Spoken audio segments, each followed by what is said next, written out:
베드로가 세 번, 닭이 우기 전에 세 번 예수님을 부인했던 사건, 배신한 사건, 우리가 그것을 보면서 나는 예수님 배신하지 말아야지. 나는 예수님을 절대 배신하지 않아야지. 베드로는 어쩜 그럴 수가 있지? 이렇게 생각했던 게 우리가 전통적인 그런 생각일 수 있습니다. 우리가 이제 그것을 조금 더 그 사건을 우리가 좀 더 복음적으로 좀 생각해 볼 필요가 있습니다.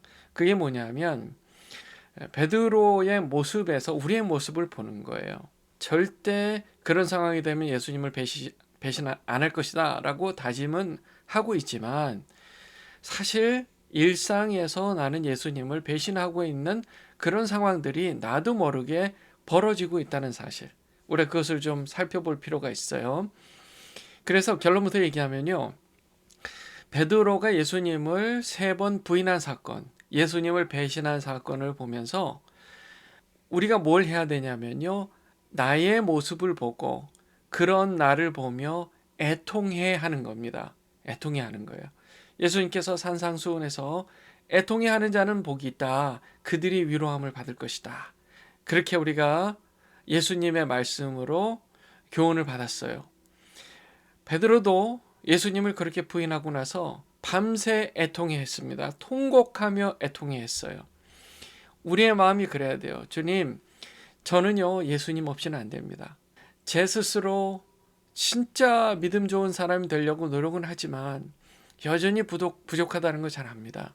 주님, 저는 역시 예수님 없이는 안 됩니다. 이렇게 고백하는 게 이 베드로 사건, 베드로가 예수님을 세 번 부인한 사건을 보면서 교훈을 얻어야 할 복음적인 교훈이다. 좀 더 한번 들여다볼까요? 우리 자신에 대해서 좀 더 엄격하게 의로운 게 무엇이고 올바른 게 무엇인지를 좀 우리 자신에게 좀 그 정확한 의의 기준을 갖다 댈 필요가 있습니다. 그렇지 않으면 나는 의로운데 베드로 같은 그런 사람들은 의롭지 않다. 나는 그들보다 훌륭하다. 이런 착각에 빠지기가 쉬워요. 그것을 우리는 자기의라고 얘기하는데요. 그러니까 우리가 일상을 살아가면서 하루 24시간을 살면서 내 마음속에 예수님을 부인하고 있는 경우는 있지 않을까. 그게 쉽지가 않아요. 나는 예수님을 부인하고 싶지 않은데 내 마음은 여전히 세상을 향해서 예수님을 모르는 사람처럼 그렇게 다른 사람에게 대하는 경우가 많죠. 내가 혹시 뭐 직장에서든 가정에서든 또 심지어 교회에서도요, 베드로처럼 내 마음속엔 적어도요, 마치 예수님을 모르는 사람처럼. 그게 뭘 뜻해요? 나는 예수님 없이도 정말 훌륭한 그런 지식과 똑똑함, 그리고 뭐 재정적인 능력, 사회적인 능력, 권력, 그런 것이 나는 커서 그렇게 예수님을 필요로 하는 사람이 아닙니다. 나는 사회적으로 충분히 당신들에게 인정받을 만한 사람입니다. 학벌도 좋아요. 재력도 좋아요. 또 아니면은 다른 사람에게 이래서 인정받는 사람이에요. 사회적 위치가 이렇습니다. 이런 것을 다른 사람에게 드러내보고 싶고 또 인정받아보고 싶고 그런 마음 때문에 예수님을 섬긴다는 것을 숨기는 거예요. 그게 베드로와 비슷한 거죠. 보세요. 베드로가요, 제사장 바깥 뜰에 앉아 있었는데요, 한 여종이 말합니다. 너도 저 갈릴리 사람하고 같이 있었잖아 하고 물어봐요. 베드로가 모든 사람 앞에서 부인을 합니다. 사람들이 보고 있었어요. 그 여종 하나가 그렇게 얘기를 하니까 다 들은 거예요. 다 듣고 있었던 거예요. 그러니까 소리 내서 얘기하는 거예요. 나는 너가 무슨 말을 하는지 몰라 하고 한 번 부인합니다.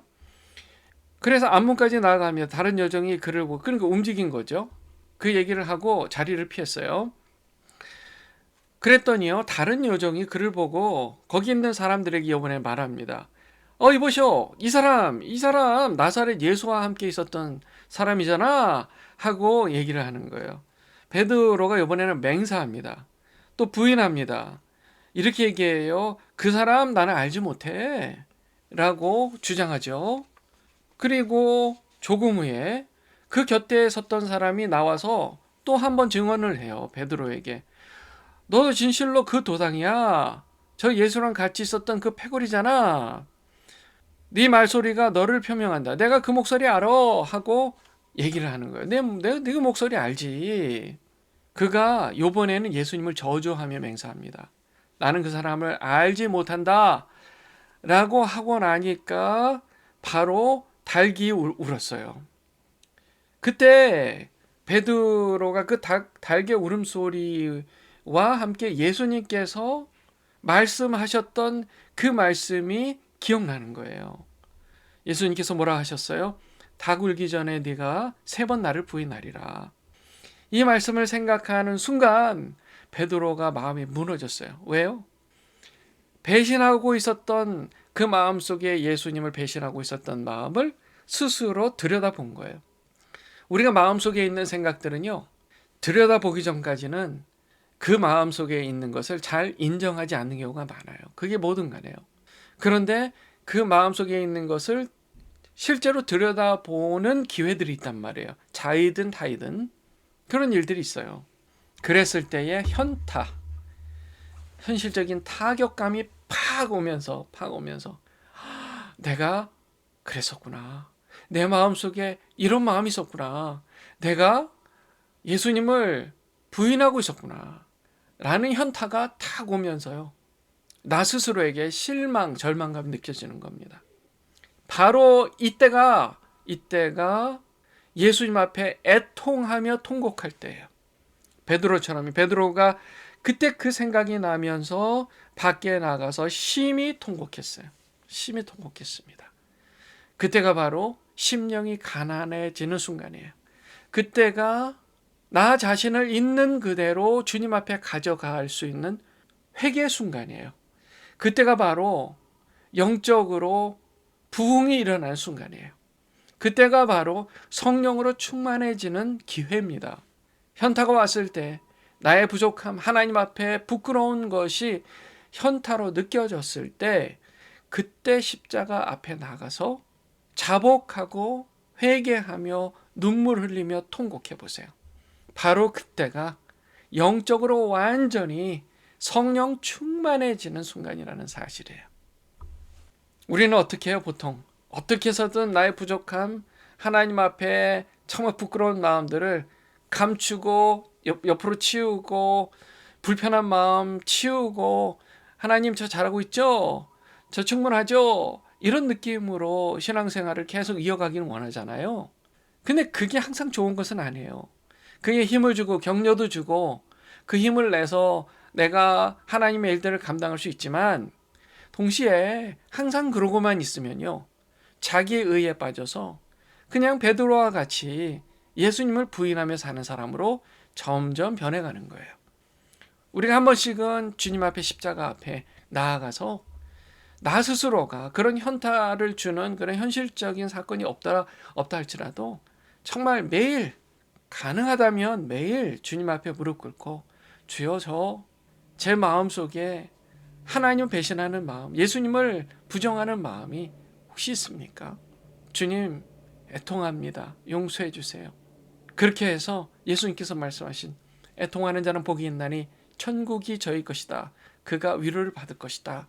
그 말씀의 은혜를 누리시길 바래요. 그랬을 때 주님의 음성을 듣는 거예요. 괜찮아. 내가 너 사랑해. 걱정하지 마. 그래서 내가 필요한 거야. 그래서 너의 인생에 십자가가 필요한 거야. 자, 이제 이번 주가 지나면 부활절입니다. 예수님께서 부활하신 것이 우리에게 어떤 의미가 있는지 다시금 새겨보는 시간이에요. 이런 마음 속에 정말 정직한 마음으로 하나님 앞에 나아가는 그런 마음이 없이는요. 부활절 그냥 특별한 행사 중에 하나로 끝나는 거예요.